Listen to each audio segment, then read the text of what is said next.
All right. Welcome back, my regular viewers, listeners, and watchers. And of course, if you happen to be here for the very first time, welcome.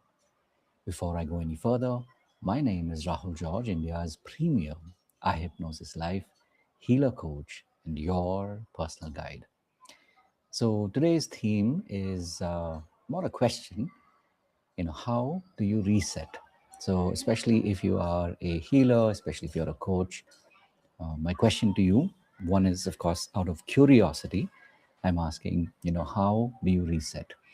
I'm also asking this because, in the work that we do, very often we are creating something new. Very often we are, and especially if you feel you have a creative bent of mind, after a point you will find yourself kind of getting stuck in the routine, and there's a part of you that wants to create something new. And in reaching that place where you're able to create something new, you might sometimes find yourself getting stuck. I know that I've had these experiences many times. And so the question to you, of course, is that, how do you reset so that you can tap into fresh energy, you can go on new challenges. And of course, as a healer and a coach, when you go on new challenges, you're also able to create something new.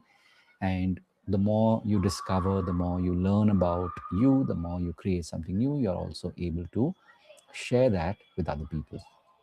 So, my question to you again is, how do you reset?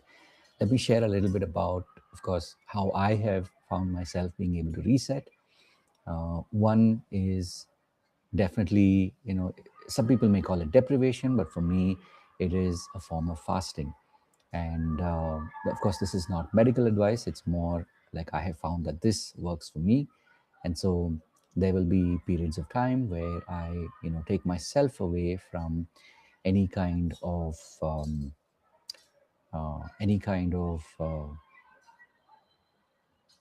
it's like, let me simplify it, right? So it's like, for a period of time I will probably fast, and I won't eat for maybe, let's say, up to 24 hours. And it's strange because just creating this kind of an environment for me, it is able to, it's almost like it's able to restart my system. And sometimes it is exercise, sometimes it is just being away from social media. And it's strange that this kind of deprivation or stepping away is able to have such a powerful effect, not only on me, but also in the kind of ideas that I'm able to tap into. And of course, as I said, in this work that we do, when we're able to tap into ideas, when we're able to tap into something that is connected to our own creativity, it tends to start flowing in so many other areas of our life. So I'm curious, of course, to hear from you, and not just, of course, on this pod, which is in our live format, but also, if you happen to be in our community, I'd love to hear from you. How do you create that reset? And I am, of course, looking forward to the next phase where there are new ideas, fresh ideas. And one thing, of course, before I go, one of the ways that I have noticed that reset happens is through travel. And the other is, staying open to your community. For me, it is staying open to my community and listening to them, and really tapping into their ideas, because when I stay open, their ideas somewhere create that shift.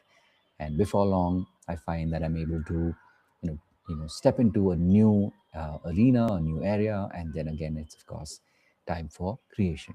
One final thing, of course, before I go, something I notice is that, for me personally, uh, as someone who believes in creativity, and I do consider myself to be a creative person, I've noticed that there are different phases in the year. Some of them are nurture, and of course, some of them are creation. So, if you, as a healer and a coach, if you have been struggling with, how do you actually manage? How do you manage your moods? How do you manage yourself?